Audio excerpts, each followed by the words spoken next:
You pray, and the ceiling feels closer than heaven. You obey, and nothing seems to move. You wonder if the distance you feel is silence or something else. You keep showing up because you don't know what else to do. Faith hasn't left you, but warmth has, and that confuses you more than outright doubt. You replay your days searching for the moment you did something wrong. You ask yourself if God stepped back or if you slowly drifted. The question stays unanswered, and that unsettles you. You want clarity, not reassurance. You want to know why obedience feels heavier than before. You want to know why God feels farther now than when you were weaker. Psalm 13:1.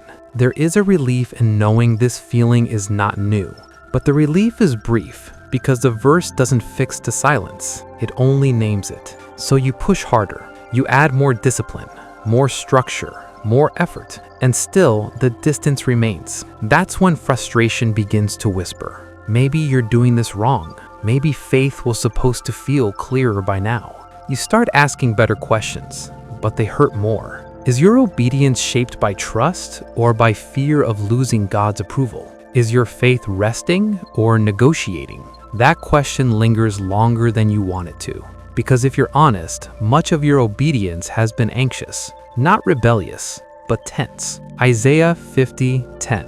There is a relief in knowing this feeling is not new, but the relief is brief because the verse doesn't fix the silence. It only names it. So you push harder. You add more discipline, more structure, more effort, and still the distance remains. That's when frustration begins to whisper. Maybe you're doing this wrong. Maybe faith was supposed to feel clearer by now. You start asking better questions, but they hurt more. Is your obedience shaped by trust or by fear of losing God's approval? Is your faith resting or negotiating? That question lingers longer than you want it to. Because if you're honest, much of your obedience has been anxious, not rebellious, but tense. Isaiah 50:10.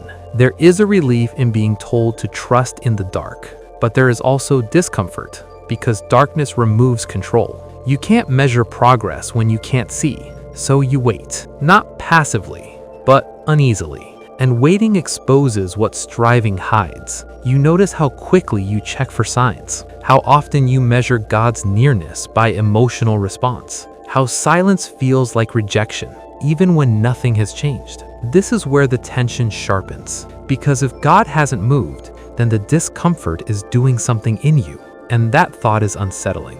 You begin to see that distance is not always separation. Sometimes it is space where motives surface, space where faith is stripped of its rewards. James 4:8. The verse sounds simple, but drawing near does not always feel close. Sometimes it feels like staying put when everything in you wants to run. You keep obeying without feedback. You keep praying without reassurance. And this costs more than enthusiasm ever did. The temptation now is subtle, to soften obedience, to lower conviction so the silence hurts less. This is where many quietly drift, not into rebellion, but into self-protection.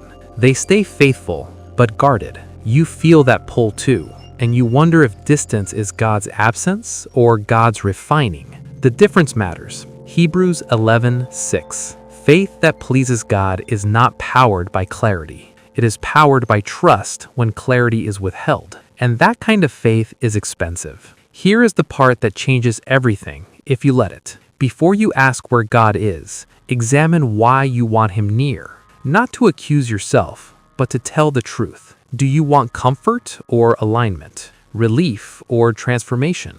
An answer or surrender? Because God's silence often presses on intention before it gives direction. It reveals whether you are seeking his presence or his outcome. And that realization is uncomfortable, but clean. Lamentations 3:31-33. God's distance is not rejection, but it is not indulgence either. It is purposeful restraint. You are not being ignored. You are being invited to remain obedient without emotional payoff, to trust without negotiation.